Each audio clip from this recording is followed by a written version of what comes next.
أما بعد فأعوذ بالله من الشيطان الرجيم ومن أظلم ممن افترى على الله كذبا وقال تعالى وأن هذا صراطي مستقيما فاتبعوه ولا تتبعوا السبل فتفرق بكم عن سبيله قال النبي صلى الله عليه وسلم عن عبد الله بن عمر رضي الله تعالى عنه قال أن النبي صلى الله عليه وسلم قال بلغوا عني ولو آية وحدثوا عن بني إسرائيل ولا حرج ومن كذب علي متعمدا فليتبوأ مقعده من النار تبارك الذي بيده الملك وهو على كل شيء قدير الذي خلق الموت والحياة ليبلوكم أيكم أحسن عملا. الحمد لله. اللهم صل على محمد وعلى آل محمد كما صليت على إبراهيم وعلى آل إبراهيم إنك حميد مجيد. اللهم بارك على محمد وعلى آل محمد كما باركت على إبراهيم وعلى آل إبراهيم إنك حميد مجيد. الحمد لله. সকল প্রশংসা আল্লাহর জন্য, আল্লাহর দরবারে শুকরিয়া আদায় করছি। আলহামদুলিল্লাহ। শান্তি অবতীর্ণ হোক আল্লাহ রাসূলের উপরে সাল্লাল্লাহু আলাইহি ওয়াসাল্লাম। আল্লাহুম্মা সাল্লি আলাইহি আল্লাহুম্মা বারিক আলাইহি। কেমন আছেন সকলে? আবার বলেন, কেমন আছেন সকলে? করোনা এখন যে পরিমাণ আছে, যে পরিস্থিতিতে আছে, এর চাইতে যদি আগামীকাল সকালে 10 গুণ আরো বেশি আকার রূপ নেয়, তবুও মুখ দিয়ে আমরা একটা কথাই বলবো, তা হলো আলহামদুলিল্লাহ। কেননা আল্লাহ যদি আমাকে শাস্তি দিতে চান, আবার টেস্টের ভেজাল করা লাগে, মুহূর্তের ভিতরে 100 কোটি সেকেন্ডের ভিতরে দাবায় দেওয়ার ক্ষমতা আল্লাহর আছে কিনা? এগুলো একটা সুযোগ দিচ্ছে আপনাকে ভালো হওয়ার জন্য। আর সিটার বাটপার তারা যদি এটাকে যদি রিয়েলিটি মনে করে, যদি রং তামাশা মনে করে এখান থেকে শিক্ষা না নিতে পারে, ফানজুরু কাইফা কানা আকিবাতুল মুকাজ্জিবিন, পরবর্তী প্রজন্ম এই প্রতারকদের দেখে শিখবে। আর কি করার আছে? খায়রিহি ওয়া শাররিহি মিনাল্লাহি তাআলা। অনেক আগে আমরা আল্লাহকে বলেছি, আল্লাহ ভালো আর মন্দ সকল অবস্থায় আমরা তোমারই শুকরিয়া আদায় করব, সব তোমার পক্ষ থেকেই হয়। তবে যেই সমস্ত মন্দটা মনে হচ্ছে আমাদের বড় বিপদ, যাহারাল ফাসাদু ফিল বাররি ওয়াল বাহরি বিমা কাসাবাত আইদিন নাস, জলে আর স্থলে এমন কোনো বিপর্যয় নাই যা মানুষের নিজস্ব হাতের কামাই না। তাহলে আমি যদি কর্ম করি খারাপ, তো আমার তো কিছু বিষয় আমাকে মানতে হবে, হবে কিনা? তো যাই হোক, যে কথা বোঝাতে চাচ্ছিলাম, এগুলো আল্লাহ মাথা ঝাঁকি দিচ্ছেন, এগুলো বিভিন্নভাবে সুযোগ দিচ্ছেন আপনাকে ফিরে আসার জন্য। তাছাড়া একটা লাশ আজকে যদি কবরস্থ করে আসেন, 10 দিন 15 দিন 1 মাস পর ওই লাশ, বহু শিয়াল দেখবেন যে লাশের এই লাশ উঠে নিয়ে চলে গেছে, কবর ফাঁকা, হাড় হাড্ডি 2-4টা পরে থাকে না, 2 মাস 6 মাস পর ওই কবরের উপরে আরো কবর হচ্ছে না? হচ্ছে কিনা? ফিরাউনের লাশটাকে বিবাদানি কালি তাকুন আলিমান খালফাকা আয়া, একেবারে নিদর্শন করে আল্লাহ হাজার হাজার বছর অক্ষত রাখছেন। এটা আল্লাহ পারেন কিনা? কারণ এটা এক্সেপশনাল। আল্লাহ বলতেছে, আমি নারকেল গাছে পেয়ারা দেই না, জাম গাছে আম দেই না। এটা স্বাভাবিক প্রক্রিয়াতে যা হওয়ার দরকার তাই হয়, তবে ব্যতিক্রম কিছু করি। এটার মানে হলো আমি আল্লাহ যে বৃষ্টির ভিতরে রোদ দিতে পারি, এই ক্ষমতা আমার আছে। আমি আম গাছে পেয়ারা দিতে পারি, দেই আর না দেই, দিতে যে পারি, এই বিশ্বাসটা তোমার থাকা উচিত। কথা বুঝতে পারলেন? এখন এই করোনা বলেন, অন্যান্য যে সমস্ত রোগবালাই যাই কিছু বলেন, আমরা মনে করবো যে আল্লাহ এটা তোমার পক্ষ থেকে নিয়ামত। আর বালা তাদের জন্য, মুসিবত তাদের জন্য যারা লা ইলাহা ইল্লাল্লাহ সারা কবরে ঢুকে গেল। আর যেই লোকটার ভাগ্যে লা ইলাহা ইল্লাল্লাহ জুটেছে ঈমানের অবস্থায়, সে চাপা পড়ে মরলেই কি, খেরেবাদি পড়ে মরে গেলেই কি, রাস্তাঘাটে পড়ে মরে গেলেই কি, একজন মুমিনের একটা পিপিলিকা পর্যন্ত তার গায়ে কামড় দেয় না, একটা ছোট কাঁটাও তার শরীরে ফোটে না, যেই কাঁটা তার গুনাহ মাফের জন্য আসে নাই। সুবহানাল্লাহ। একজন মুমিনের জ্বরও লাভ, মাথা ব্যথাও লাভ, মানে পেট খারাপ লাভ, এমন কোনো জরুরত নাই একজন মুমিনের, তার লস সবই লাভ। কেননা আপনি যদি 20 বছর কাউকে হাতুড়ি পিটা করেন এই দুনিয়ার হাতুড়ি দিয়ে, ওই লোকটা যদি মরে যায় 20 বছর পরে, মরার আগের দিন এই কথা বলা তার ঠিক হবে না যে কবরের 1 মিনিটের আযাব আমি পেয়ে গেছি। কথা বোঝা যাচ্ছে কি? কোন মানুষকে যদি 3 ঘন্টা আগুনে জ্বালায় পোড়ায় দেন, যদি জীবিত থাকে না মরে, মরার আগে যদি তাকে মাইক্রোফোন নিয়ে গিয়ে বলেন যে একটু বলেন তো দেখি যে জাহান্নামের আযাবের 3 মিনিটের আযাবের সমান পাইছেন আপনি, ও যদি বলে হ্যাঁ, তাহলে ও মিথ্যাবাদী। কেন? এটা তুলনীয় কোনো আযাব না। তো সুতরাং দুনিয়াতে যদি আমরা একটু কষ্টে থাকি, যদি কিছু জরুরত, কিছু বালা মুসিবত আমাদের আসেও, সত্যিই যদি আমরা আল্লাহর ইমানদার মুমিন বান্দা হয়ে থাকি, লস আছে নাকি? কোনো অসুবিধা নেই, অন্তত এই বড় খাঁটি পিঠার থেকে বাঁচলাম। বোঝেন নেই? 2-4টে লাথি গুলি বেটার দেন একেবারে মরে দেওয়া। বোঝা যাচ্ছে কি? আপনি একটা ছেলেকে একটা লাথির বিনিময়ে আপনি গাড়ির চাকার তলে পড়া থেকে বাঁচায় দিলেন, হয় হাতই ভেঙে গেল, অসুবিধা আছে তাতে? তো লাথিটা না দিয়ে যদি সোনার চাঁদ বলি, না না না, এত সোনার বাচ্চা, মাসুম বাচ্চা, মুকাল্লাফ বিশারঈ বেগুনা মাসুম, এই সোনার গায়েকে আঘাত দেওয়া যায়, তাহলে একবারে চাকার নিচে পড়ে জীবনটাই শেষ। তাহলে কিছু কিছু সময় 2-4টা কিল, গুড়ি, থাপ্পড়, একটু ধাক্কা, একটু জ্বর, একটু করোনা, একটু মহামারী, একটু হাম, একটু গ্যাস্ট্রিক, বিভিন্ন বালা মুসিবত, এটা মানিয়ে নেন, এটা অসুবিধার কিছু না। অনন্তকালের জান্নাত আপনার জন্য রেডি আছে ইনশাআল্লাহ। এটা খুব বেশি বড় বিপদ না। মাতা নাসরুল্লাহ নবীর মুখ দিয়ে বের হচ্ছে যে আপনি আর কবে সাহায্য দিবেন। তার চাইতে তো ভালো আছি আমরা নাকি? অনেক ভালো আছি আমরা। তাও আবার শুকরিয়া আদায় করছি আলহামদুলিল্লাহ। আপনারা আবার বলেন, আপনারা কেমন আছেন? আলহামদুলিল্লাহ। কথা বলবো তো আজকে ইনশাআল্লাহ। এটা আমাদের ঘরের কথা, আজকে আমাদের ঘরের মানুষকে নিয়ে বসেছি আলহামদুলিল্লাহ। এই জন্য আমরা প্রাণ ভরে 2টা কথা শুনবো। আমার বক্তব্যের আজকে আলোচ্য বিষয় শুনবেন, কি বলবো? আলোচ্য বিষয় হলো বেশি আমল সমান সমান সুন্দর আমল। বেশি আমল বনাম সুন্দর আমল ইনশাআল্লাহ। আল্লাযী খালাকাল মাউতা ওয়াল হায়াতা লিয়াবলুয়াকুম আইয়ুকুম আহসানু আমালা। সূরা মুলক আল্লাহ সুবহানাহু ওয়া তাআলা বলতেছে, আমি তোমাদেরকে হায়াত আর মউত সৃষ্টি করেছি এই কারণে কে কার চাইতে কর্মে উত্তম। আপনি রাগ করবেন না, আমাদের ওই হুজুরদের আল্লাহ অন্য কারণে ভালোবাসুক, এই কারণে যে ভালো না বাসে মাফ করে দিয়ে দিক। তারা মানুষ। আমাদের কি বোঝাইছে আপনি জানেন? বোঝাইছে হলো কি, যে আমি এই জন্য তোমাকে হায়াত আর মউত দিছি যাতে কে কার চাইতে বেশি আমল করে আমার কাছে আসতে পারো। একটা লম্বা সময় এটা আমাদের বোঝানো হয়েছে। তা আমরা খালি রাকাত সংখ্যা বাড়া গেছি সমানে, ও 80 রাকাত পারে আমি 120 রাকাত মেরে দেবো, মানে রাকাত সংখ্যার প্রতিযোগিতা করছি। বিশ্বাস করেন এটাই হয়েছে।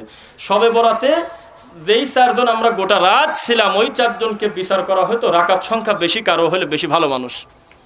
একটু যদি ঝুমা আসতো, ঘুমা ভাব টান দিয়ে তুলি, বলতো যে এই সময় ঘুম না পারি তো 4 রাকাত নামাজ পড়তে পারতে।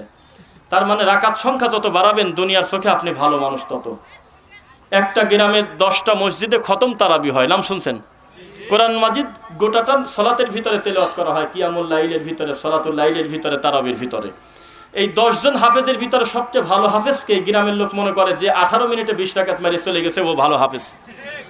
আর যেই ছেলে বলে আলহামদুলিল্লাহি রাব্বিল আলামিন, থেমে থেমে প্রত্যেকটা আয়াত বলতে ঢিলে হাফেজ, ও এখনো জাতে ওঠে নাই।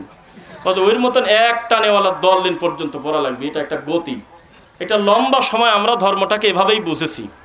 যার মুখ যত চালু, বিশ্বাস করেন অনেক সুন্দর ছেলে ফেলে, অনেক সুন্দর কোরআন তিলাওয়াত, একই সঙ্গে আমরা 10 জন হাফেজ খতম তারাবি পড়াতাম হাফেজ হওয়ার পর। এটা আমাদের কথা বলতেছি আমরা।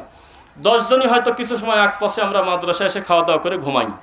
মাদ্রাসা চালু যখন ছিল প্রথম অবস্থায়, হেফজ শেষ করার পরেই দেখা গেল সবচেয়ে শেষে যে আসতো হুজুর অনেক সময় বলতো, বা আরো 2-4 জন বড় ছাত্র বলতো যে এত ঢিলে এই ছেলে, ওকে অন্যায় করছে, দেরি করে আসে। তাহলে আমাদের থেকেও একটু ভালো করে পড়ছে, তাই তো বোঝা গেল দেরি করে আসার কি কারণ থাকতে পারে। অথচ সবচেয়ে অবহেলিত। আর গ্রামের লোকজন হাফেজ যাচাই করার সময় বলে যে অমকের ছেলে নেও, এক টানে একারে 17 মিনিটে মারিয়ে দিচ্ছে 20 রাকাত। মানে ওই কি খোঁজে, বিশ্বাস করেন ওই কি খোঁজে খালি। আর যেই ছেলে 1.5 ঘন্টা 2 ঘন্টা পরে 8 রাকাত কি 20 রাকাত তারাবি পরে, ও কোনো নাম করা হাফেজ হয় না, ওর কোনো নামটাম নাই। তাহলে রাকাত সংখ্যার প্রতি বেশি গুরুত্ব দিলাম না কোয়ালিটির উপর বেশি গুরুত্ব দিলাম? এটা একটা লম্বা সময় আমরা ধর্মটাকে এভাবেই বুঝেছি উপমহাদেশে আমরা। আপনার খারাপ লাগলেও আজকে কথা কিছু শুনবো ইনশাআল্লাহ। আজকে আল্লাহ সুবহানাহু ওয়া তাআলা তিনি আমাদের সৃষ্টিকর্তা না? খালেক হিসেবে সেই আল্লাহকে আমাদের জন্য যথেষ্ট না? আপনার আর আমার মাথায় কোন বুদ্ধি থাকতে পারে যেই বুদ্ধি আল্লাহর নাই? আল্লাহু আকবার। সব তিনি জানেন, সব ক্ষমতা তার হাতে।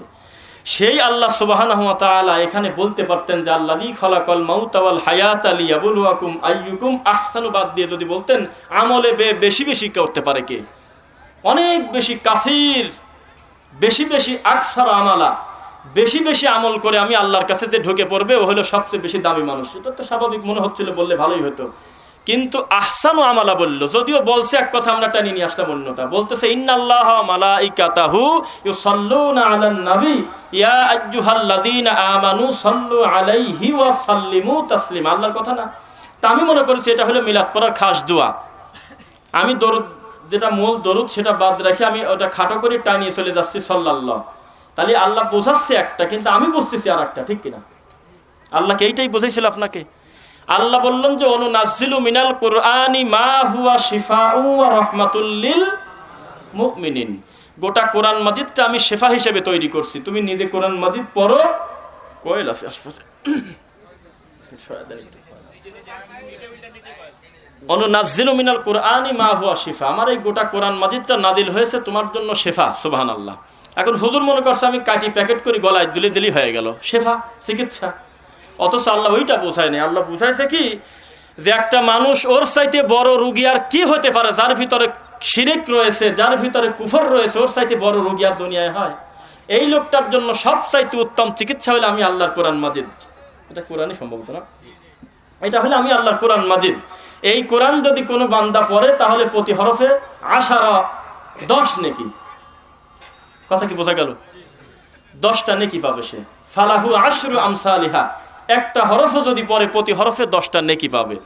আর এই অনুযায়ী নিজে আমল করবে, অন্যকে বলবে, তাহলে আল্লাহর কোরআন মাজিদের সৌন্দর্য মানুষের কাছে প্রকাশ হয়। এটাই তো বুঝলেন নাকি? এখন আমি মনে করলাম যে এত ভেজাল তো আমার না, যেহেতু এটা চিকিৎসা, তাহলে আমি কাটি আমি মানুষের গলায় ঝুলিয়ে দিয়ে দেবো। তাহলে আমরা কিন্তু অন্যটা বুঝি। আল্লাহর মুখের কথাটা উল্টায় দিছি কিনা একটু বলেন তো একবার। আল্লাহ বলল আহসানু আমালা। পৃথিবীর ইতিহাসে সলফে সলেহিন থেকে কোনো মুহাদ্দিসিনে কেরামের এই চিন্তা মাথায় যায় নাই যে আহসানু আমালার অনুবাদ আমরা তাফসিরে লিখে রাখবো, বেশি বেশি আমল যে করতে পারে। এটা করে নাই, কোনোদিনই লেখে নাই কেউ। সকলেই লেখছে আহসানু আমালা শব্দের অর্থ আমালুন সালেহ, নেক আমল। আমলটা হবে মুহাম্মদ সাল্লাল্লাহু আলাইহি ওয়াসাল্লামের হুবহু অনুসরণে, ওইটার নাম হলো আহসানু আমালা। কিন্তু আমরা রাকাত সংখ্যার উপরে যখন বৃদ্ধি করেছি, যখন হিসাব নিকাশ করা, তখন এই সলাতের নিজস্ব সৌন্দর্য আমরা হারায় ফেলছি। কথাই বুঝেন নাই মনে হয়। আমরা সলাতের মূল সৌন্দর্য থেকে চলে গেছি রাকাত সংখ্যা বাড়ানোর জন্য।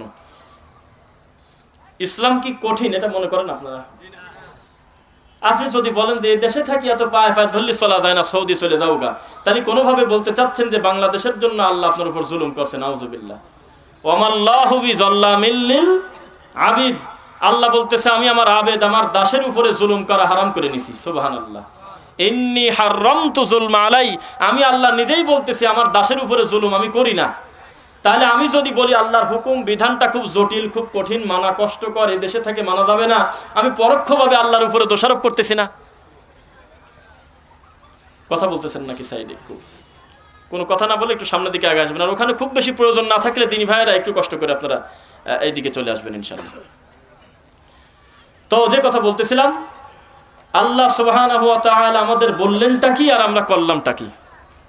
মানুষ যদি আল্লাহর দেখানো পথে যদি শান্তি খুঁজে না পায়, অন্য পথে গিয়ে যদি বলে পাইছি সুখ, ওটা কি সুখ হলো? যেই লোক বলতেছে সালাত ঠিক মতো আদায় না করলে অন্তরের কোনো ত্রুটি নাই, ভালো আছে, ওটা কি মন ভালো হলো? যেই মন 5 ওয়াক্ত সালাতে আল্লাহকে সিজদা দেওয়াতে পারে না, ওটা অসুস্থ মন। তো সুতরাং যারা জাগতিকভাবে মনে করতেছে পর্যাপ্ত জিলাপি নিয়ে আমরা খুশি আছি, অগণিত তাবিজের ভিড়ে আমরা ভালোই আছি, লাখো টাকার হাদিয়ার ভিড়ে তো আমাদের চাপে, আমাদের নারায়ে তাকবীর, আমাদের মারহাবার, আমাদের গতির কাছে ওরা তো ঢাকা পড়ে গেছে, আমরাই সবচেয়ে বেশি মাঠে। মূলত তুমি অসুস্থ, তুমি রোগী। যেই অন্তর কোরআন এবং সহিহ হাদিস দিয়ে তৃপ্ত হয় না, ওই আত্মাকে আমরা সুস্থ আত্মা বলতে পারি না। কি করে বলতে পারি? আমরা সকলে এখানে যারা আছি কোরআন এবং সহিহ হাদিস মানতে প্রস্তুত কিনা? ইনশাআল্লাহ। যদি তাই হয় তাহলে আমাদের চাইতে সুখী মানুষ আল্লাহর মাটির উপরে আর নেই। কেননা মরার পর যেটা টিকেই থাকবে সেইটা মানতে যদি আমাদের কষ্ট না হয়, আমাদের চাই বড় সুখী আর কে আছে? লিল্লাহি তাকবীর। আমরা খুশি আলহামদুলিল্লাহ। তো রাকাত সংখ্যার উপরে আমরা একটা লম্বা সময় গুরুত্ব দিয়েছি। পরবর্তীতে দেখলাম যে সূরা মুলকের 2য় আয়াতে এই কথা বলে নাই আল্লাহ। আমি বুঝে নিছি অন্য কিছু। সময় সময় প্যান্ট শার্ট পরাওয়ালা বোঝে, সৌদি আরবের রাস্তা ঝাড়ু দিয়ে অফিসিয়াল কাজকর্ম করে সে আল্লাহর সঠিক দিন নিয়ে বাড়িতে আসে, 30 বছর বুখারি পড়ানোওয়ালা মুফতি বোঝে না, তাহলে হেদায়েত আল্লাহর পক্ষ থেকে আসে কিনা? যদিও আমার প্রবাসী ভাইদেরকে কটাক্ষ করা হয়, তার যথেষ্ট কারণ আছে। কেননা এই ফরিদপুরে আল্লাহর ঘরটা ভেঙে দেয় নাই ওরা। তো কথা বলতে বলতে আমি বললাম যে আপনাদের এই মহল্লায় সবচাইতে আগে সহিহ আকীদার দাওয়াত শুরু করছে তাকে একটু বলেন। তো এক লোক বলতেছে যে আমি 13-14 বছর আমি সৌদি আরব ছিলাম, ওখান থেকে এসে। তা উনি কথার এক পর্যায়ে একটু মজা করে বললেন, এই মসজিদ ভাঙা যত অশান্তি সব গোড়া হলো আমি যে কি কারণে আমি সৌদি গেলাম, আমি যদি সিঙ্গাপুর যেতাম তাও তো কাম হইতো, আমি যদি অন্য কোনো রাষ্ট্রে যেতাম অথবা বাংলাদেশেই পড়ে থাকতাম, অন্য ব্যবসা বাণিজ্য করতাম, তাহলে এই ভেজাল আর হতো না।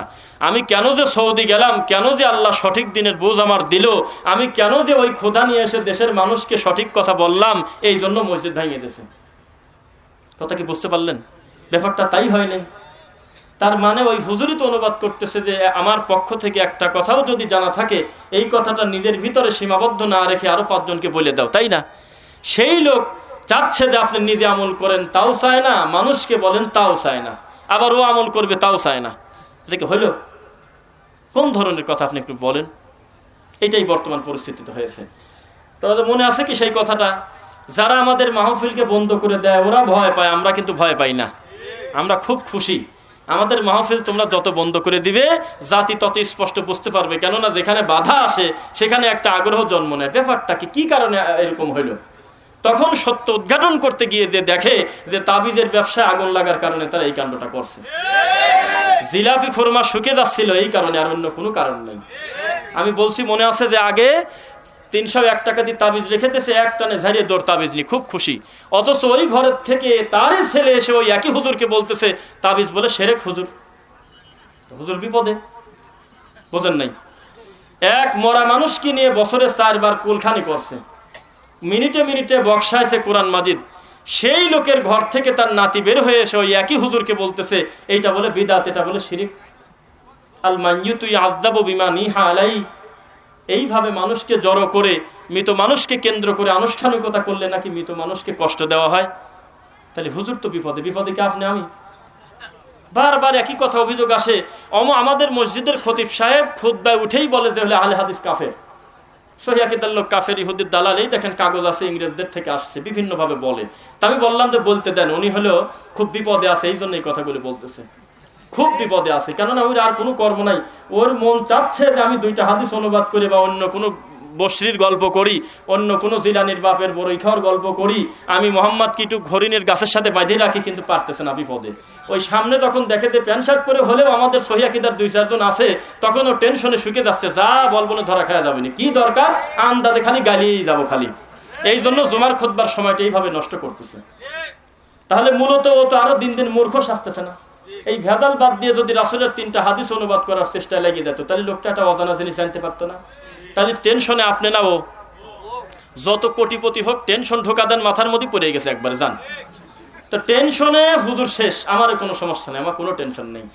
আমাদের সহিহ আকীদার একটা দিনী ভাই যদি রাস্তাঘাটে পায়, গ্রামে পায়, তা কত গালাগালি করে। তো রাস্তাঘাটে চলতে দেয়, কত বড় বড় উঁচি লেভেলের হাইব্রিড হুজুরের সাথে কত মুফতির সাথে দেখা হয়, একদিনও আমার মুখের দিক টাকা বললো না যে হ্যাঁ আপনার এই কর্মটা হলো সুন্নাহ বিরোধী, এইটা হাদিসে নাই, এ কথা বলে না। খালি প্রশংসা, আপনারা ভালোই আলহামদুলিল্লাহ।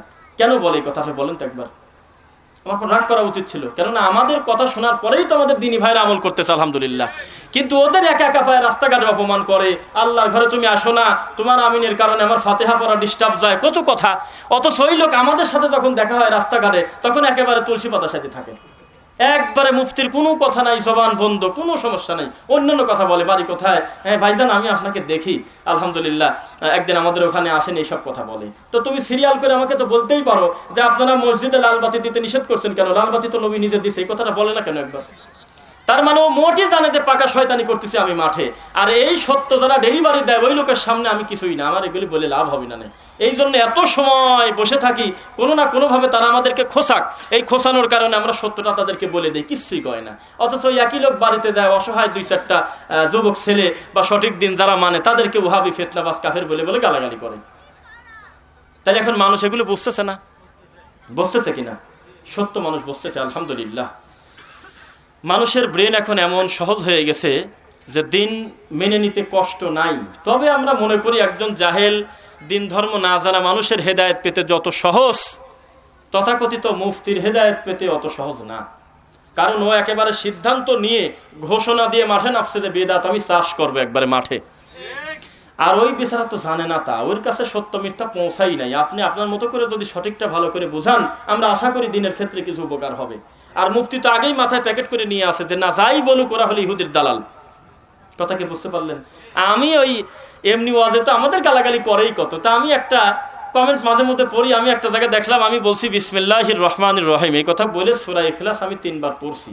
পরে বলছি যে এইভাবে যদি কেউ পড়ে তাহলে গোটা কোরআন মাজিদ একবার খতম করলে যত নেকি হয় তত নেকি। আচ্ছা বলেন তো, এখানে কোনো দলের গন্ধ পাইছেন আপনি? এখানে কোনো অন্য সুন্নি ওয়াহাবি আছে? তার দেখছি 2-1 কমেন্টে লেখছে তুই হলে ইহুদির দালাল। তার মানে ওকল সিদ্ধান্ত নিয়েই আছে যে আমার কর্মই হলে ওদের গালাগালি করা। ওকল বুঝে শুনে গালিচ্ছে না, আপনি ভুল করতেছেন সেই জন্য গালিচ্ছে তা কিন্তু না। আপনাকে আমি অপবাদ দেবো এই জন্য আপনার অপরাধ করা জরুরি না। আপনাকে আমি গালি দেবো আপনি পাপ করা জরুরি না। আমার মানসিকতা খারাপ হলেই যথেষ্ট। শোনা যাচ্ছে না কথা মনে হয়? আপনাকে আমি বিনা কারণে গালিগালাজ করব, এটার জন্য বিশেষ কোনো কারণ না। আপনি ভালো মানুষ, তাও আমি গালি দিতে পারি আমার মানসিকতার কারণে, পারি কিনা? তো জাতি এখন বসতেছে, খুব বিপদে আছে, বিশ্বাস করেন এত টেনশন শেষ নাই। মাঝে মধ্যে কিয়াম করে, মাঝে মধ্যে করে না, বসে পড়ে। মানে কি যে ওই একই লোক কিছুদিন আগে ঝাঁকি দিয়ে মানে টাইনিয়ে চলে গেছে ইল্লাল্লাহর হুটান, এই লোক এখন কমা দিছে। তা আপনি কমা দিচ্ছেন কত? এগুলি খুব বেশি জরুরি না, মাঝে মধ্যে করেন, মাঝে মধ্যে সারেন, অসুবিধা নেই। ভালো ভালো মানুষ মুনাজাতে কায়দি অস্থির করে ফেলা দেয়। ও বলছে যে আর দোয়া মুখ হল ইবাদা, দোয়াই তো হলো ইবাদত। এই কথা বলে মোনাজাত বৈধ করা হুজুর মাঝে মধ্যে ছাড়িয়ে দিচ্ছে, বিশ্বাস করেন ছাড়িয়ে দিচ্ছে, করে না।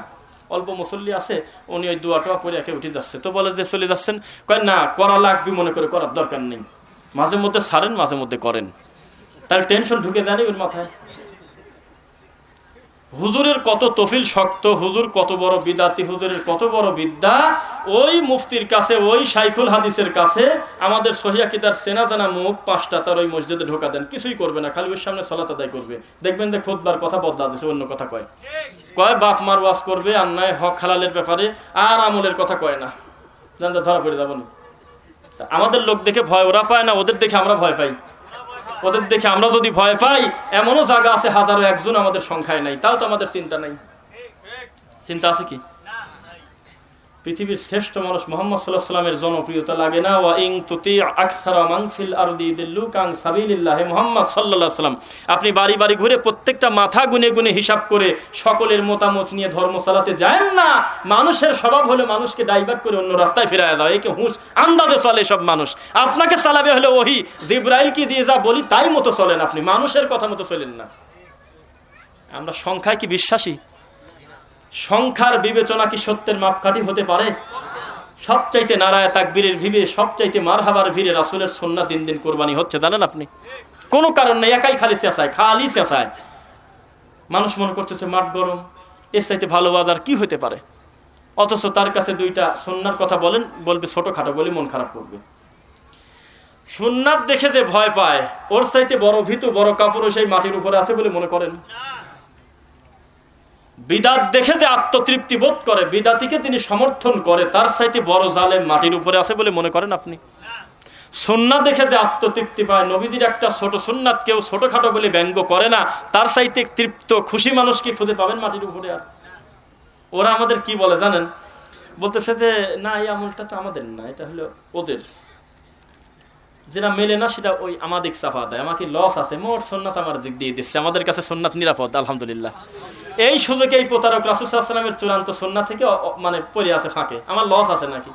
তার সাথে পামি আলী পাজা না, এটা আমার কাম, এটা হলো ওই রে কাম, ওরে আহলে হাদিস করে। এই কথা বলি, রাসূল সাল্লাল্লাহু আলাইহি ওয়াসাল্লামের সুন্দর সুন্দর সুন্নাতগুলি ঠেলে আমাদের দিক দিয়ে দিচ্ছে, ক্ষতি হচ্ছে আমাদের।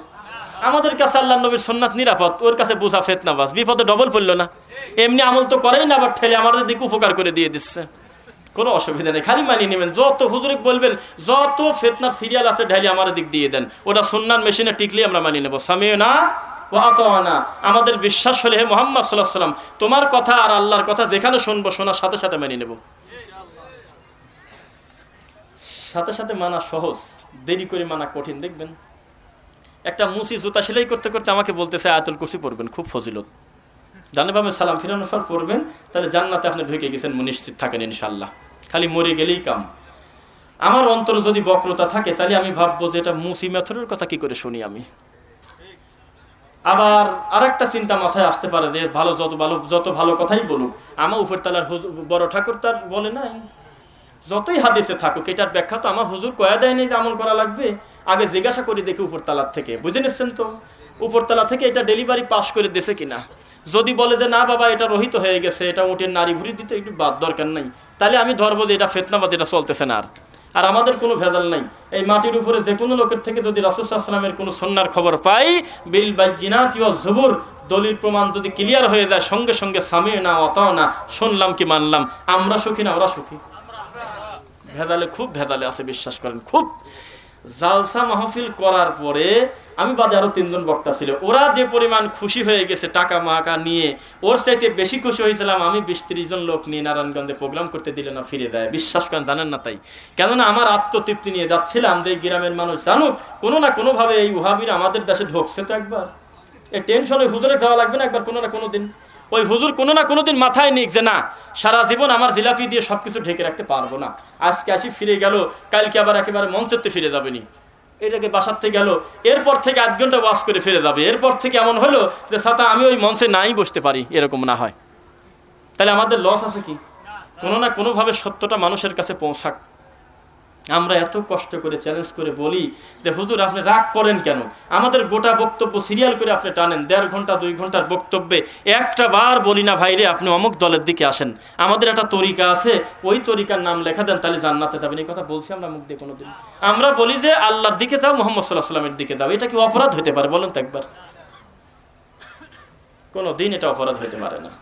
সুন্নাহ যারা মানতে নারাজ, সুন্নাহ যাদের কাছে নিরাপদ না, তারা ছোটখাটো বলে ব্যঙ্গ করে সরায় দিচ্ছে। আমাদের কাছে মুহাম্মদ সাল্লাল্লাহু আলাইহি ওয়াসাল্লামের সুন্নাহ নিরাপদ, আলহামদুলিল্লাহ। আমাদের কাছে নিরাপদ। আমাদের কাছে নবী মুহাম্মদ সাল্লাল্লাহু আলাইহি ওয়াসাল্লামের কোনো সুন্নাহ তো অনিরাপদ না, আলহামদুলিল্লাহ, আমাদের কাছে নিরাপদ। যে কথা বলতেছিলাম, আমরা সুন্দর আমল চাই না বেশি আমল চাই? বেশি কথাটা এখানে চলে না কেন জানেন? আমি পরে ভাবলাম যে ব্যাপারটা কি, বেশি আমলের কথা লেখে নাই কেন। পরবর্তীতে বুঝতে পারলাম যে বেশি আমল দিয়ে, বেশি বলতে বেশি বোঝায় না। আপনি পারেন 20 কেজি 30 কেজি দেওয়া মানে বেশি না? কথা বোঝে না দেখি। প্রতিদিন 1 কিলো হাঁটেন, এটা হলো একটা স্বাভাবিক সীমারেখা। আজকে 3 কিলো হাঁটলেন, 2 কেজি বেশি হাঁটলেন না? তো আল্লাহ আপনার ইবাদত বেশি দেবে, এটা আপনি কি করে মাথায় নিলেন? যেই আল্লাহ প্রতিদিন 7 আসমান থেকে নামে আসি প্রথম আসমানে আপনার গুনাহ মাফের জন্য ডাকে, ওই আল্লাহ কি করে আপনার বোঝা বেশি চাপাতে পারে? উনি ইবাদত অল্প দিয়েছে আমার বান্দার যাতে জুলুম না হয়, কিন্তু আপনি টাইনি রাবারের মতো বলাইছেন ওইগুলি। এক একটা সুন্নাতকে ঢেকে আছে অন্তত 30টা কচুরিপানা নোংরা বিদাত কুসংস্কার দিয়ে, জানেন আপনি? এখন এই কুসংস্কার, এই কচুরিপানা টানি সরাবের গেলি, এই কচুরিপানা যারা পরবর্তীতে দিছে তারে ভেজাল, আর কোনো কারণ না, কোনো কারণ না। এত অপবাদ দাও, একটু শর্ট করে এই অপবাদ দাও না, কেউ বিদাত করে। এত অপবাদ, এত গালি দাও, শর্ট করে বলো যে ওরা মুশরিক, তা তো বলো না। আমরা রাত দিন বলি তোমার এই কর্মটা বিদাত, তুমি একটু সাহস করে আমাদের 5টা কি 10টা সিরিয়ালে বলো যে এই দলের ভিতরে এই 5টা 10টা বিদাত আছে, বলো তো, তা বলে না। তাই পৃথিবীতে পাপই তো আল্লাহর হকে সবচেয়ে বড় 2টা, একটা হলো মুহাম্মদ সাল্লাল্লাহু আলাইহি ওয়াসাল্লামকে না মানার নাম বিদাত, আল্লাহকে না মানার নাম হলো শিরিক, নাকি? এই 2টা অপরাধে যদি আমরা অপরাধী না হই, কোন অপরাধ আর আছে এর চেয়ে বড় বলো তো দেখি? যে লোক মানুষ হত্যা করে ও নেকি মনে করে করেন, আপনি জানেন? মানুষ হত্যার চাইতে বিদাতি বেশি ভয়ঙ্কর, আমরা এই কথা বলতেই পারি। কেননা মানুষ হত্যা প্রতিদিন মানুষ করে না, বিপদে পড়েও কিন্তু মানুষ করে, মানুষের কামড় দেয়। দেখবেন আপনিও সাপ দেখে ভয় পাচ্ছেন, কোন দিক যাবো না যাবো, সাপও মনে করতেছে মরে সারলাম, এই ঘোজাঘুজি করতে করতে এটা কামড় দিয়ে বসছে। মূলত এমনও হতে পারে ও জীবন বাঁচানোর জন্য এই কামটা করলো, ও আপনাকে বাসার থেকে টার্গেট করে নিয়ে আসে না, এই ওকে কামড় দিয়ে মারিয়ে দেবো আমি। কথা বুঝতে পারলেন কি? বোঝা যাচ্ছে কথা? তো আমরা যে কথা বলতেছিলাম, বেশি আমল আমাদেরকে আল্লাহ দিয়ে বোঝা চাপাচ্ছেন, এটা মনে করেন না। আর বিদাত যে কথা বলতেছিলাম, বিদাত কেন এটার চাইতে বেশি খারাপ? পরের ঘরে ঢুকে প্রতিদিন জেনা করা যায়। যত বড় নিকৃষ্ট লোক হোক, ছেলে ফেলে বড় হলে চক্ষু লজ্জা ওই অন্যায় আর করে না। বহু মানুষ বহু জেনা ব্যভিচার করছে, পরবর্তীতে বিয়ে শাদী করার পর একটা ভারত্ব চলে আসছে শরীরে, সে আর ওই ধরনের নোংরা কাজ করে না, তওবা করে বহু লোক ভালো হয়ে গেছে, হয় নাই? কেননা ওই জেনা করার সময় কেউ বিসমিল্লাহ বলে না যে আমি একটা নেকিতে ঢুকে গেলাম, তা মনে করে না কেউ। কোনো দিন কোনো লোক একটা বদনা পর্যন্ত চুরি করার সময় ভাবে না যেহেতু এটা ছোট জিনিস, একটা বদনা চুরি করা নেকির কাছে, এটা মনে করে না কোনোদিন। জাগতিক সকল অন্যায়কে মানুষ অন্যায় মনে করেই করে, এই জন্য তার ফিরে আসার একটা সুযোগ কিন্তু থেকে গেল, যেহেতু লোকটা জানেই যে অন্যায়। অভাব অনটন চলে গেলে বা ভুলভ্রান্তি আল্লাহ কোনোদিন যদি হেদায়েত দেয় হয়তো সঠিক পথে আসবে। কিন্তু বেদাতি আপনার আগে দৌড় দিয়ে জান্নাতে ঢুকতে চাচ্ছে, ও কি করে ফেরে? আপনি তাকায় আছেন হলো মুয়াজ্জিন যা বলে আপনিও তাই বলবেন, শুধু হাইয়া আলাস সালাহ আর হাইয়া আলাল ফালাহর সময় কি বলবেন? কিন্তু বিদাতি মনে করতেছে এতে যথেষ্ট না, আমার সোনার নবীর নাম চলে আসছে, আমি যখন সাল্লাল্লাহু আলাইহি ওয়াসাল্লাম আর মুহাম্মদ রাসূলুল্লাহ যখন বলবে আশহাদু আন্না মুহাম্মাদুর রাসূলুল্লাহ, আমি ফু দিয়ে মাথা ঝাঁকি দিয়ে চোখ মুছে চোখের জ্যোতি বাড়া ছাড়বো। তো এত পরিশ্রম যে লোক করতেছে আমার সোনার নবীর নাম শুনে সুমা টুমা দিয়ে প্রত্যেক নামে 3 বার করে মোছে, তাহলে ও কি জাহান্নামে যাওয়ার জন্য এই কাম করতেছে? ও কিন্তু চাচ্ছে আপনি হাঁটে গেলে ও দৌড় দিয়ে জান্নাতে যাবে। বুঝা মনে যাচ্ছে না? চুপ করে বসে আছে, কখন মুহাম্মদ রাসূলুল্লাহ শুনবো তখন আমি জ্যোতি বাড়াবো। কিন্তু ভুলটা করছে কোন জায়গায় এটা ও বোঝেই নাই। ওই একই লোকে আপনি বলেন যে এটা কেন করলেন, আপনি এই কেন কথাটা বললে আপনি ধমক খাবেন। কি বলো তুমি? আমার বয়স আজ 60 বছর, আমি এখনো চশমা ছাড়া কোরআন পড়ি, হলে আমার সোনার নবীর নাম শুনে চোখ মোছার কারণে চোখের জ্যোতি বেরিয়ে গেছে, এটার নামে বরকত আছে। তখন আপনি তাকে বলেন যে বাবাজি, যেই বরকতের আশায় আপনি রাসূলুল্লাহ শোনার সাথে সাথে চোখ মুছলেন, ওই রাসূলকে যিনি মাটির উপরে পাঠিয়েছেন তিনি হলেন মাখলুক, আর আল্লাহ যিনি পাঠিয়েছেন তিনি হলেন খালেক। এই আল্লাহর নাম শুনলেন আপনি কয়েকবার, আল্লাহ, আল্লাহু আকবার, আল্লাহু আকবার, আশহাদু আল্লা ইলাহা ইল্লাল্লাহ, পৃথিবীর শ্রেষ্ঠ বাক্য, এই সব শব্দে বরকত খুঁজে পেলেন না। ওই সময় তো চোখ মুখ মুছলেন না, যেই মাখলুকের নাম আসছে চোখ ডলি মুছলেন কেন? কথা ক্লিয়ার বোঝেন নাই মনে হয়? তার মানে আপনি আপনার মন মতো যেটাকে ভালো মনে করতেছেন সেটা ভালো নাও হতে পারে। আপনি আল্লাহর কাছে বারবার বলতেছেন যে এত দোয়া করি, এত হাত তুলে কাঁদি, আমাকে দেন না, আপনি আমাকে দেন না। এর ভিতরে না দেওয়ার ভিতরেও তো সফলতা থাকতে পারে, আপনি না বুঝতে পারেন। আপনি আল্লাহকে এখন বলতেছেন যে এখানে মানে একটা ব্রিজ আছে নাই, আল্লাহ আমার ছেলে প্রতিদিন কষ্ট করে অফিসে যায়, আমাকে এত ভালোবাসে, এত মহব্বত করে, আপনি আগামীকাল সকালে অন্তত একটা ভালো গাড়ির ব্যবস্থা করে দেন, হোন্ডা, আমার ছেলে নিয়মিত অফিস করবে, একটা ইয়ামাহা এফজেড গাড়ি দিয়ে দেন। তা আল্লাহ মনে করলো যে ঠিক আছে, দেওয়ার দরকার, দিয়ে দিলাম।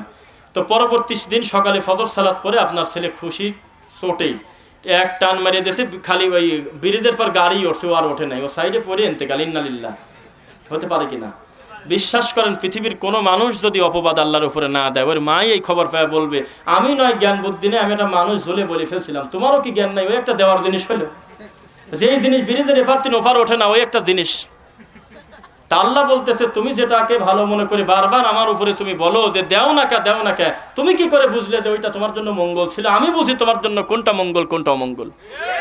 কেন না এটা পরীক্ষার কেন্দ্র, তুমি 80 পেতে চাও না, তুমি ভালো মার্ক নিতে চাও না, তোমাকে মার্ক ভালো দেওয়ার জন্য আমি আল্লাহ এবং আমার রাসূল ছাড়া কোন ডাক্তার ভালো বোঝে? তুমি এটা বোঝো না, কেউ বোঝে না।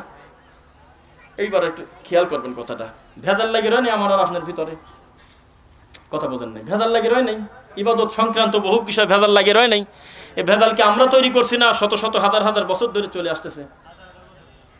কথা একটু আওয়াজ দিবেন, ভালো হবে আমার মনে হয়। আমার আর আপনার আমলগত যে মুশকিল ভেজাল, এইটা আমি বানাইছি না, বহু আগে থেকে টাইনে চলে আসতেছে।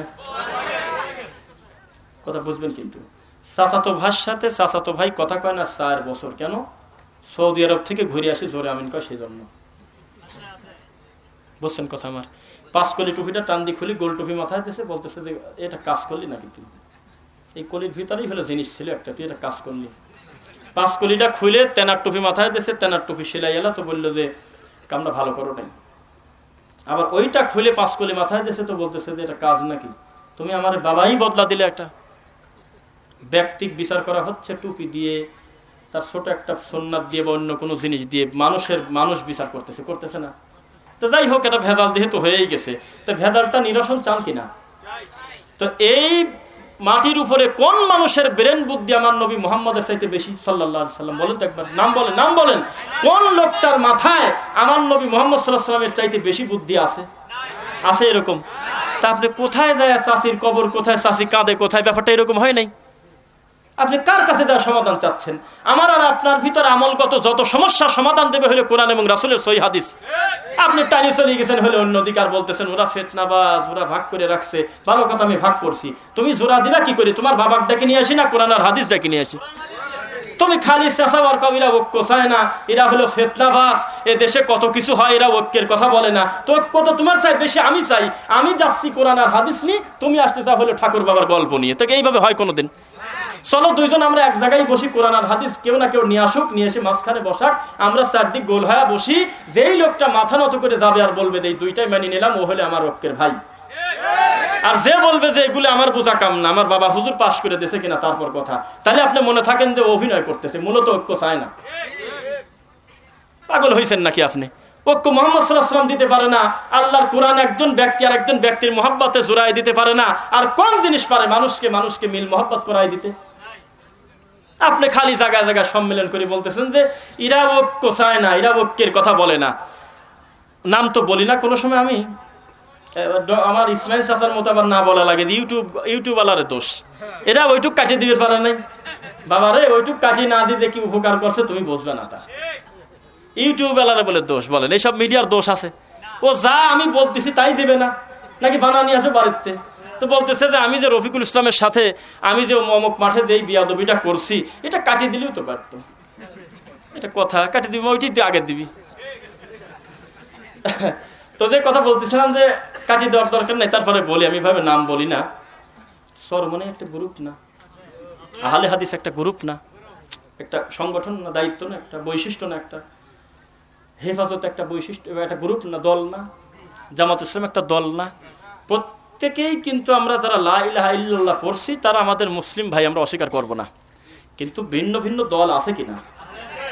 এক দল আর এক দলকে হিন্দুর চেয়ে বেশি খারাপ মনে করে। আপনার গাছ সাথে হলো সরমুনার দোকান, তার গাছ সাথে ফুরফুরার দোকান। সরমুনাই যদি বলেন যে সরিষার তেল আছে, যদি ফুরিয়ে যায় তো বলবি না যে সমস্যা কি, আমার ফুরফুরার অমুক ভাই আছে, ওর তেল নিয়ে যাবে। তো কবি যে পাশের দোকানে নাই বলেই দেখেন কোনো অচিন্তা আমার নাকি, তুমি কোনটি নিবে না মরবে অচিন্তা আমার না। মানে কোনোভাবে চাচ্ছে না যে এই পীরের লোকের কাছ থেকে নিক, কেন ভিতরটা ছিঁড়ে চলে যাচ্ছে যে ও হলো খুব খারাপ পীর, আমারটা হলো মোটা পীর। আপনি জামাত ইসলামের একজন ভাইকে বলেন যে আপনার হেফাজতের সাথে হুবহু এক মিলে দিতে হবে, একবার হুবহু এক মিলতে হবে, আর ঝগড়াঝাটি করার দরকার নেই, সব এক হয়ে যান, মহব্বত করে একসাথে বসেন, তারা যা বলে তাই মানি নেন। তো বলবেন যে আমি এখনই বিষ খা মরে যাবো, তা ওদের ওইভাবে আমি তালে মেলবো না, আমার মতো মিলা লাগবে। আপনি কাউকে বলেন যে এই 5 লিটার টুপি আমার মতো এই টুপি মাথায় দাও, তো কবি যে না বিষ খা মরে যাবো, তাও এই কাম করবো না। বাংলাদেশে বহু প্রতিষ্ঠান আছে, গোল টুপিটা খুলে 5 কলি মাথায় দিবেন, ওই মাঝাতে বাইর করে দিবেন, নিবেন নাম বহু আছে। তাহলে আমি এই কথা বলার উদ্দেশ্য কোনো দলকে না, আমি বোঝাতে চাচ্ছি যে তাহলে ঝামেলা একটা হয় আর হয় নাই, সমাধান আসতেছে সামনে ইনশাল্লাহ বলেন, মানে সমস্যা হয় আর হয় নাই তাই বোঝাচ্ছি। তা আমি সামান্য 1 চিমটি চরমনাই আনলাম, প্রধান ডাকে নিয়ে আসলাম যে ভাই সাধারণ মানুষ হলে খুব ভেজালে পড়ে গেছে, ওই এরা যাতে কামড়ি না করে, আমরা 10 জন এক জায়গায় বসে আমরা একটা সিদ্ধান্ত নেই, আমরা পাশ করে আমরা এই উম্মতের মুশকিল চাই না, আমরা এক হয়ে যাই। এই উদ্দেশ্য খারাপ না ভালো? একবার জোরে বলেন তো।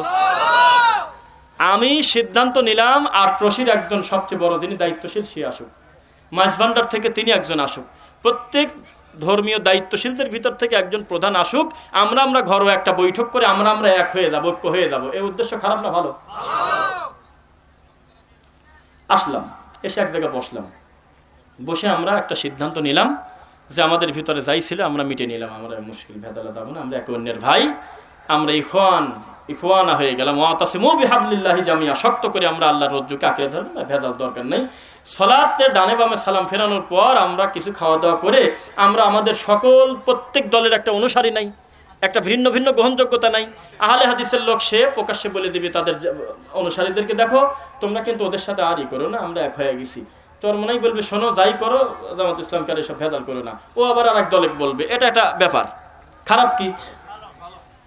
তো এই ঐক্যের ঘোষণার সময় আছে আর 1 ঘন্টা, 1 ঘন্টা সময় আছে, আধা ঘন্টা হলে সুন্নাত দিয়ে ফরজ সালাত দিয়ে শেষ করবে, তারপর খাওয়া দাওয়া করবে। বিশ্বাস করেন এই ঐক্য 20 মিনিটও টিকবে না, ঘোষণা দেওয়ার আগেই কাটিয়ে যাবে। এত সময় বসলো,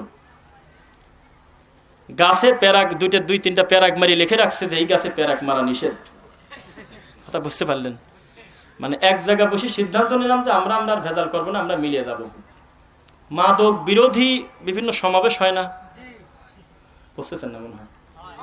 তামাক দ্রব্য, মাদক, এই সমস্ত কুসংস্কার বা খারাপ অবক্ষয় থেকে ফেরানোর জন্য কিছু ঘরোয়া বৈঠক হয় সুন্দর, যে আমাদের ছেলেদেরকে উদ্বুদ্ধ করব যে এই সমস্ত নেশাদার দ্রব্য থেকে যাতে ফিরে থাকে। তো 3 ঘন্টার বৈঠকে 1.5 ঘন্টা পর তারা খুব অস্বস্তি হয়ে গেছে, তাদের খুব বিরক্তি এসে গেছে। একটা লম্বা সময় আমরা একটা মাদক বিরোধী আন্দোলন করতেছি, মাঝখানে একটু ব্রেক নিচ্ছে হলে একটা সিগারেট খায়, ঐক্য হইলো? তো ঐক্য সব সিদ্ধান্ত নিলাম যে আমরা ভাই ভাই আর ভেজাল করবো না, আমরা সব টুপিয়ালে এক হয়ে যাবো। যেই মাগরিবের আযান পড়বি তখনই ভেজাল, ইমামতের দেবকা একামতিতে মুশকিল। একজন বলবে যে বেলাল রাদিয়াল্লাহু তাআলা আনহু হলো পৃথিবীর শ্রেষ্ঠ মুয়াজ্জিন, তার একবার চলে, আমার চলে না। আপনি ডবল ডবল একামত দিয়েন না, একবারই দেন। তারপর আরেকজন কবি যে আমার না হয়তো স্যার আমার সালাত টিকতেছে না, বহু কষ্ট করে মায়ের খেয়ে মুখস্থ করছি। আর একজন বলবি এটা নয় বাদই দিলাম, কিন্তু ইন্নি অজ্ঞাত ছাড়তেছি না আমি।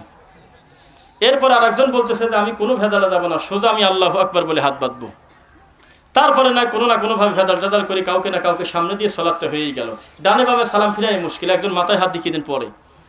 আর একজন কবি আমি এখন একটু কিছু ক্ষমা চাইনি, একটু কাঁদি কাটি নেবো, হাত তুলে রব্বানা জালাম না। আর একজন বলবেন যে এইসব ভেজাল আমার না, আমি ঘুরে বসবো, বসে আমি 33 বার সুবহানাল্লাহ, আস্তাগফিরুল্লাহ 3 বার, আল্লাহুম্মা আনতাস সালাম, লা ইলাহা ইল্লাল্লাহু ওয়াহদাহু লা শারীকা লাহু, বহু কর্ম আছে, এগুলো আমি সুন্নতি মাসনুদ দোয়া পড়বো।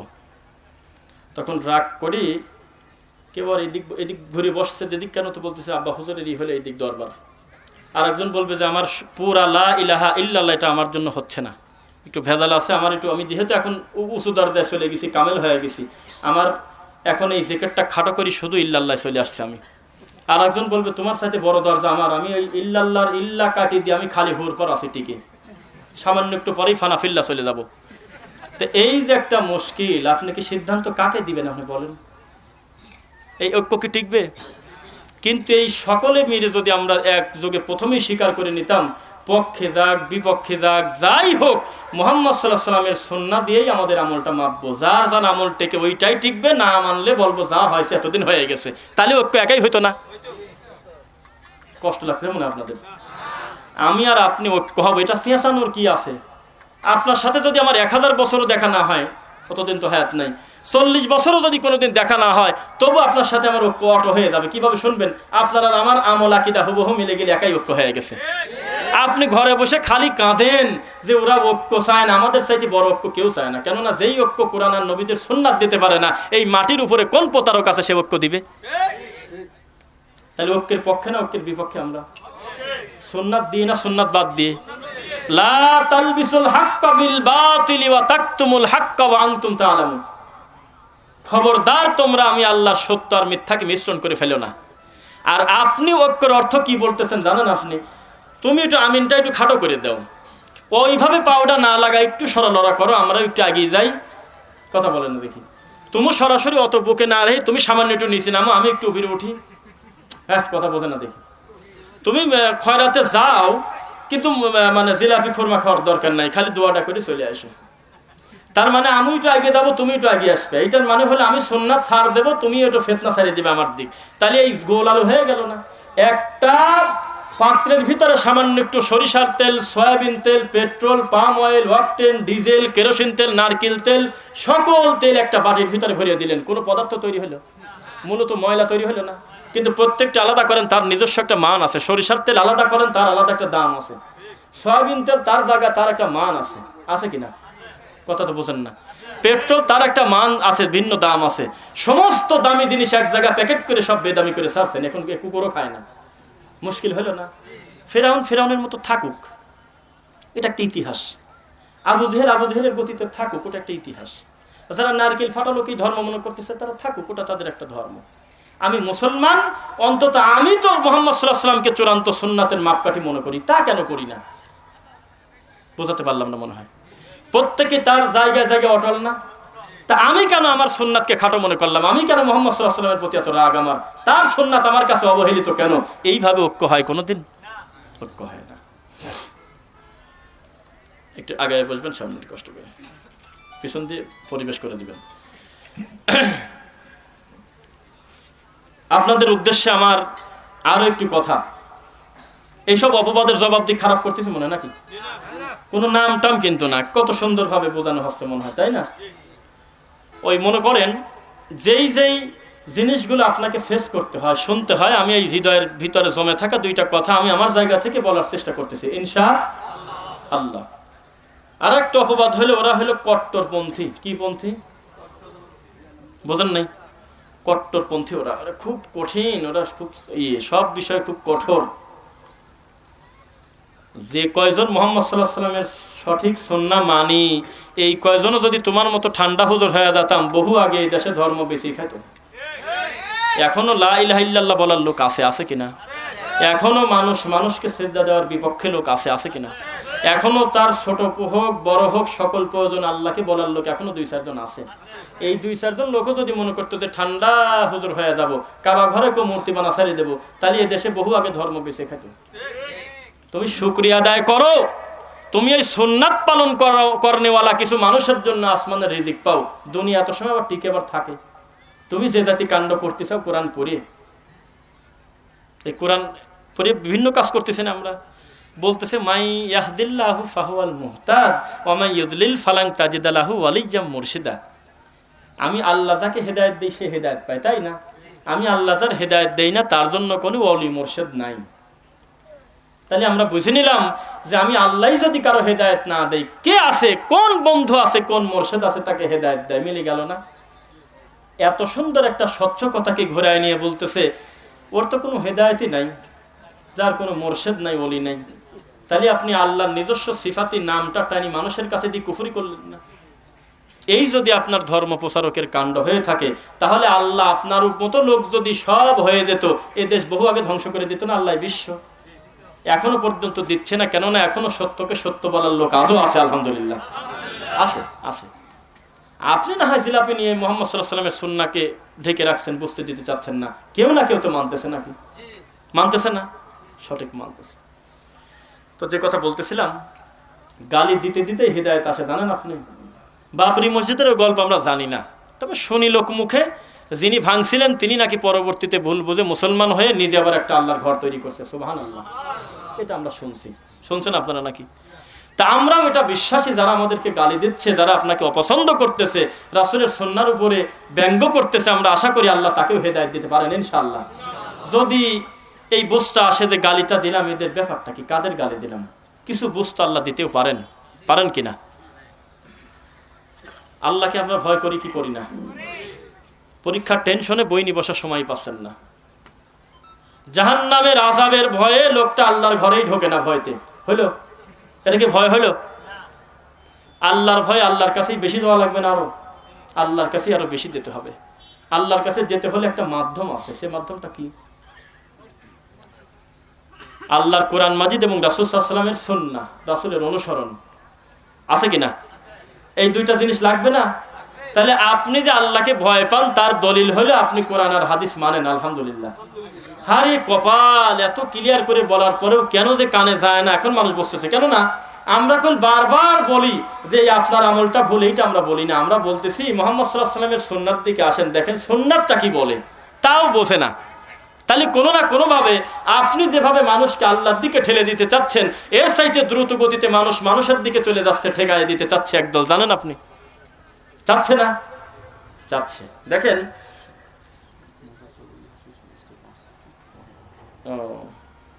এটা আচ্ছা এখন চলে আসবে। কয়টা বাজে ঘড়িতে দেখি নাই? কয়টা বাজে? 10:09। তো যাই হোক, তাহলে আর কথা আমরা বেশি সময় বলতে পারবো না হয়তো। ইনশাআল্লাহ আমাদের প্রধান অতিথি চলে আসছেন, আলহামদুলিল্লাহ। এই ব্যাপারে আমরা দুইটা কথা বলি। আচ্ছা, সালাতুর রাসূল সাল্লাল্লাহু আলাইহি ওয়াসাল্লাম, এই বইটা আপনাকে ঘামায়, এই বইটা আপনাকে সালাত সঠিকভাবে রাসূলের পন্থায় আদায় করার পরিবেশ করে দেয় নাই লাখো কোটি মানুষকে। আমাকে যদি কেউ আমাদের বুঝমান বা সহিহ আকীদার বুঝ আছে বা দিন ধর্ম নিতে পারে বা ব্রেনটা এখনো কেউ ওয়াশ করে নাই, সে যদি বলে যে সঠিক সালাতটা কোন ভাবে পড়বো, তাকে আমি সালাতুর রাসূলের পরামর্শ দেই। আর কেউ যদি বলে যে কেউ যদি কাউকে হাদিয়া দিতে চায় কোন আলেমকে, তাহলে আমি জাল হাদিসের কবলে রাসূলুল্লাহ সালাত দেই। কেননা ওখানে পজিটিভও আছে, নেগেটিভটাও আছে। ও কোন যুক্তিতে সুন্নাহটা অমান্য করবে, সেই যুক্তি কেন ভুল, সেটাও দেওয়া আছে জাল হাদিসের কবলে রাসূলুল্লাহ সালাত। কথা কি বুঝতে পারলেন? সুতরাং মানুষের উপরে রাগ থাকতে পারে কিনা? রাগ থাকতে পারে না? মানুষের উপরে মানুষের রাগ থাকে, কিন্তু সুন্নাহর উপরে রাগ, মানে বইয়ের উপরে রাগ থাকে না। তা কি জানেন? এই জন্য লেখনী মানুষকে আজীবন বাঁচিয়ে রাখে। আজ যদি ইউটিউব কোম্পানি, ফেসবুক কোম্পানি যদি মনে করে বাঁচি সকল ওয়াজ আমি বন্ধ করে দেবো, পারে না? সব তার নিয়ন্ত্রণে, সব তার হাতে। কিন্তু সে যদি মনে করে সকল লেখনী, কোরআন মাজিদ, হাদিসের বই পড়ায় দেবো, রাতারাতি নাই করে দেবো, পারবে? এই জন্য আমাদের বক্তব্যের খেদমতের পাশাপাশি আমাদের কিছু লেখনী করার দরকার। এই আলোকে আমি একটা বই লিখেছি, ইমান হারানোর ভয়াবহ কারণ। এটা হলো প্রাইমারি সেকশনের ডোজ। যে কোনো একজন বিদ্যার্থীকে, যে কোনো একজন পথহারা ব্যক্তিকে দিলে রাতারাতি আপনার উপর রাগ করবে না, কেননা ওখানে কোনো দল মতের কথা উল্লেখ নাই, আছে ইমান হারানোর ভয়াবহ কারণ। এই 10টা কারণ আমি সেইভাবে সিরিয়াল করে সাজাইছি সাবলীলভাবে। প্রত্যেকটা পৃষ্ঠায় পৃষ্ঠায় খালি কথায় কথায় কোরআন এবং সহিহ হাদিসের রেফারেন্স দিয়ে গোটা বইটা আমি সাজিয়েছি আলহামদুলিল্লাহ। তো যেহেতু আমরা এখন আর কথা লম্বা করতে চাচ্ছি না, বইটা আছে এখানে আর কি, এখন সময় দেওয়াও তো মুশকিল। যার লাগবে বইটা আপনারা নিজ দায়িত্বে নিতে পারবেন ইনশাল্লাহ। আর আগামীকালকে লম্বা সফর না থাকলে আপনাদের চাইতে বেশি আগ্রহ নিয়ে আমি কাছে বসে বড় ভাই ডক্টর মুজাফফর বিন মোহসিন হাফিজাহুল্লাহর বক্তব্য গোটাটা শুনতে চাচ্ছিলাম, এটা মনে ছিল। তবে কেন জানি মনে হচ্ছে যে আবার ঘুমটাও বড় জরুরি, তাছাড়া আগামীকালকে প্রোগ্রামের বিষয়টা হলে ব্যাপার। তো যে কথা বলতেছিলাম, আল্লাহ সুবহানাহু ওয়া তাআলাকে আমরা সন্তুষ্টি করব মুহাম্মদ সাল্লাল্লাহু আলাইহি ওয়াসাল্লামের চূড়ান্ত সুন্নাহ দিয়ে। কি বলেন? ইসমাইল হোক আর একজন হোক, আমরা কোনো ব্যক্তির শত্রু না। মেন্টাল সাজিয়ে গেছে, এক জালসা বন্ধ করতে যায়, জায়গায় জায়গায় পাকশাট পারি ঘুরি, শেষ পর্যন্ত বলতেছে স্লিপ অফ টাং। বোঝেন নাই কথা? এই একই ব্যক্তি ডক্টর মুজাফফর বিন মোহসিন হাফিজাহুল্লাহকে গত বছর মাহফিলে তাকে আপনার আপত্তিকর বা খারাপ ব্যবহার করছে, করেন কি নাই? এই একই গ্রুপের ঠাকুররা বগুড়াতে আহমদুল্লাহ তিশারি হাফিজাহুল্লাহকে বেইজ্জত করার চেষ্টা করছে কিনা? শেষ পর্যন্ত মানে কোটি কোটি টাকা চুরি করছে, অসুবিধা নাই, বদনা চুরি করে ধরা খায় গেছে। মানে বড় বড় আমাদের ওস্তাদদের কাছে খুব একটা বড় জায়গায় পড়ে নাই, তাদের হাতে তো এত সময় নেই। তা শেষ পর্যন্ত তাদের ছাত্রদের কাছে আমার মতো একটা লোকের কাছে পরি পাগল সেজে গেছে।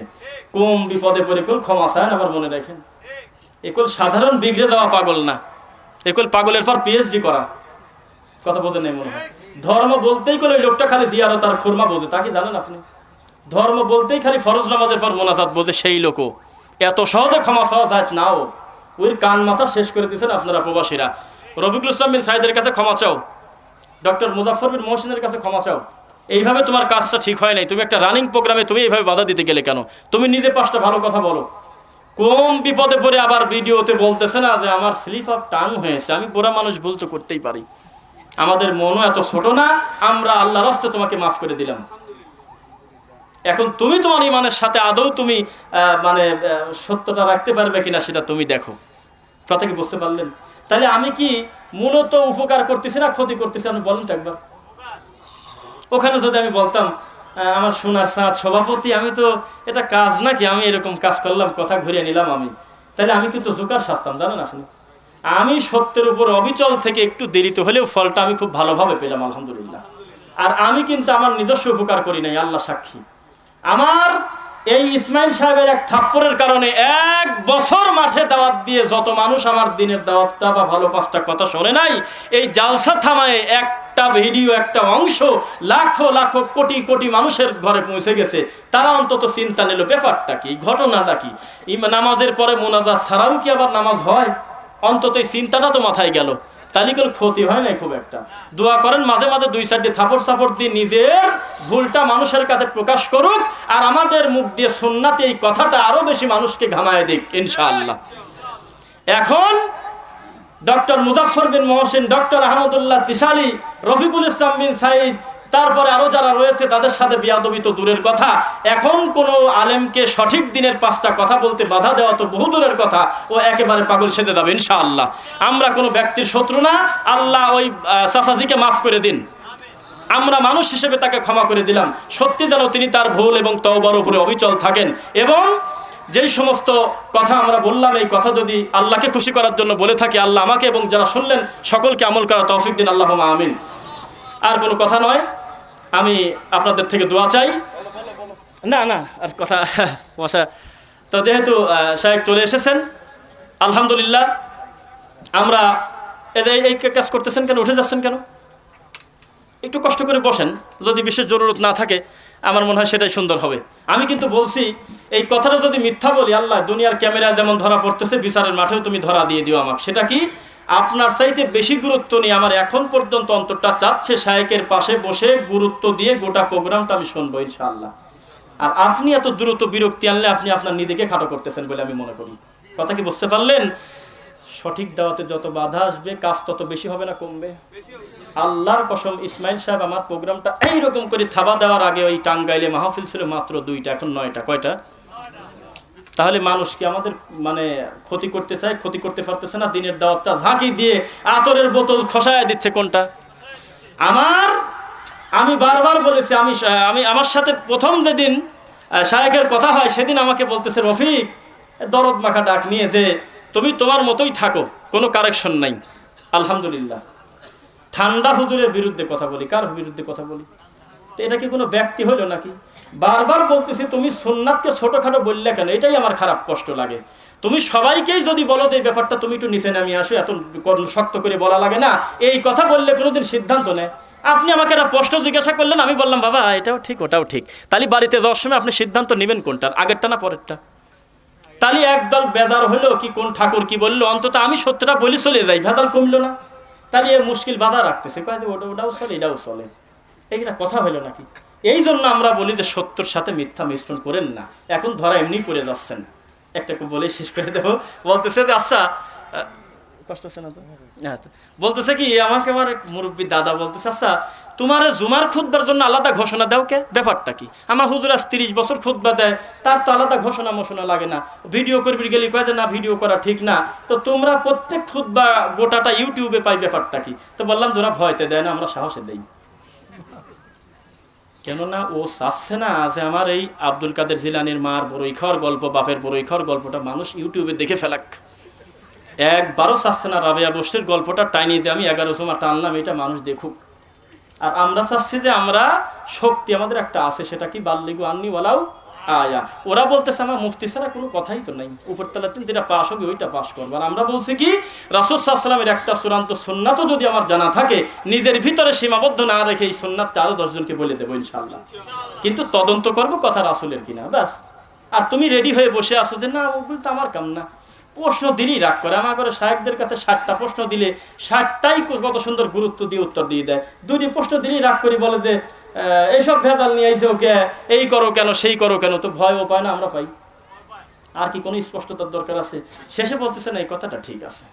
আমি বললাম যে দাদা শুধুমাত্র মতের সামান্য কিছু মতের বিরোধীর কারণে আল্লাহর ঘর যে টুপিয়ালা ভেঙে দিতে পুরাই দিতে খারাপ লাগে, সেই লোক যদি আমাদের বক্তব্যের কোনো ভুল পাতো কি বসে থাকতো?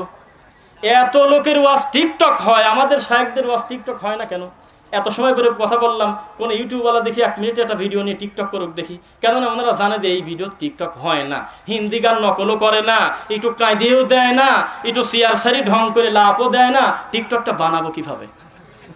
এটা কিন্তু অলরেডি সিদ্ধান্ত হয়ে গেছে যে না সহিহ আকীদার এসব আলেমদের রং ঢং মাখা ওয়াজ নাই, মানে 10 মিনিটের কথা রাবারের মতো সুর দিয়ে টাইনি বড়ও করে না, এইটাতে দেওয়া যায় না টিকটক। আপনি এখন ইউটিউবে লেখেন TikTok video, exception is always exception, exceptional is not exam. 2-1টা ব্যতিক্রম উদাহরণ না, 2-1টা আছে কিনা আমি মানে বলতে পারতেছি না, কিন্তু মূলত 999টাই পাবেন হলো তাদের। সুযোগটা আমি করে দিচ্ছি না, আমি এই সুযোগটা করে দিলাম না, আমি হুজুর টুপি মাথায় দিয়ে সুযোগটা আমি করে দিলাম না। আমাকে বলা হলো যে তুমি আল্লাহকে ডাকো ভয় ভীতি নিয়ে বিনয়ের সাথে, খবরদার চিৎকার চেঁচামেচি করো না, আল্লাহ কিন্তু সীমা লঙ্ঘনকারীকে পছন্দ করে না। তা আমি মনে করলাম তোমার কথা নাকি, আমি একটু হু টান দিয়ে আমি উপরতলে উঠে চলে যাবো। তাহলে এই সুযোগটাকে একটা হিন্দুকে দেখে না, এই ভিডিওগুলি ইহুদি খ্রিস্টান হিন্দু নাসারা যে কোনো তরিকার লোক ইউটিউবে আজকাল ভিডিও তার অনিচ্ছায় চলে আসে। কিন্তু কেননা যুবকরা অনেকদিন আগে মনে করেছিল ফেসবুক মানে হলো সময় কাটানোর তামাশা, কিন্তু এখন কথাটা ঘুরে গেছে, সেকেন্ডে সেকেন্ডে ওয়াজ শেয়ার করতেছে, তার অনিচ্ছায় বিভিন্ন বক্তব্য তার সামনে আসতেছে। আলহামদুলিল্লাহ, আছে কিনা? তো এখন দেখলো যে না এইভাবে তো আসলে মুশকিল, এইভাবে খুব মুশকিল, এইভাবে ধর্ম চলে না। যার কারণে বলে যে না এগুলো তাকওয়ার খেলাফ, এগুলো আল্লাহ ভীতি কমে যায়, খোদা ভীতি কমে যায়, কয় আল্লাহ ভীতি কমে যায়, এসব ক্যামেরা ট্যামেরা সরাও, এগুলো আনো না। আর আমরা বলি আমাদের এই দিনী ভাইদের মাধ্যমে আমাদের কথাটা শুধু কথা না, কথা কলম মিডিয়া 3 ভাবে খেদমত হচ্ছে। আলহামদুলিল্লাহ, আল্লাহ যেই বইটা আমি আমার ছোট জীবনে ভুলভ্রান্তি করতে করতে করতে করতে 2017 সালের শেষের দিকে ইকবাল নামে এক ভাই এবং শাহিনুর নামে এক প্যান পরা এক ভাই জাল হাদিসের কবলে রাসূলুল্লাহ সাল্লাল্লাহু এবং হাদিসের নামে জালিয়াতি আর ইয়াহইয়াউস সুনান, এই 3টা বই আমার ঘরে ঢোকায় দিছে। আমাকে সঠিক দিনের বুঝ পাওয়ার জন্য সবচেয়ে বড় অগ্রগামী করেছে। প্রথমে আল্লাহ তুমি এই দুইজনকে ক্ষমা করো, তাকে তুমি কবুল করে নাও আল্লাহ। আর এই বইয়ের যে লেখক দুনিয়া থেকে ইন্তেকাল হয়ে গেছে একজন, আর একজন আমার পাশে। আল্লাহ সকল কর্মে এই লেখা তার খেদমতের এবং লেখার খেদমতটা যেভাবে তুমি বেগবান করে গোটা বিশ্ববাসীকে জানিয়ে দিয়েছো, রাসূল সাল্লাল্লাহু আলাইহি সাল্লামের সুন্নাত নিয়ে গেলে যেমন বলতে এটা জাল, এই কথা বলার সুযোগ নাই। কেননা এক সাইডে রাসূলের চূড়ান্ত সুন্নাত, তার বাম পাশে আবার সিরিয়ালে জালটাও তুলে দিয়েছে। এটা কেন জাল, এই কথাটা বলার সুযোগ আমরা পাচ্ছি জাল হাদিসের কবলে রাসূলুল্লাহ সাল্লাতের মাধ্যমে, ঠিক কিনা? আল্লাহর ঘরে বই দিলেই আমি জাল হাদিসের কবলে রাসূলুল্লাহ সাল্লাত দিই, আর একটা পথারা লোকের সাধারণ সালাতুর রাসূল দিয়ে দিই। কেননা ওর মাথায় এখনো পোকা ঢোকে নেই, ও পরে কি আমল করে। আর এই হুজুর তো বহু প্রশ্ন আনবিনি, এই জন্য জাল হাদিসের কবলে আবার নেগেটিভটাও তুলে দেওয়া আছে যে এই কেন এটা ভুল, এই ভুলটাও দেওয়া আছে। আলহামদুলিল্লাহ, আল্লাহ যে কথাগুলো বললাম এই কথার ভিতরে আমি মানুষ, আমার কোনো ভুল হলে তুমি ক্ষমা করে দাও আল্লাহ। আল্লাহ আমাকে তুমি দিনের বিষয়ে আরো অগ্রগামী হয়ে আরো যেন দিন শিখতে পারি, এই বিনয়ী এবং এই তাকওয়া আমার ভিতরে তুমি অর্জন করার তৌফিক দাও আল্লাহ। আর কোনো কথা নয়, ধৈর্য সহকারে একটু নড়াচড়া করবেন না ইনশাল্লাহ, খুব লম্বা সময় নয়। আমরা যে যেখানে আসি অন্য দিনী ভাই যারা ভিতর দিয়ে ঢুকবে তাদেরকে একটু পরিবেশ করে দিবেন, কোনো হই হল্লা করবেন না ইনশাল্লাহ।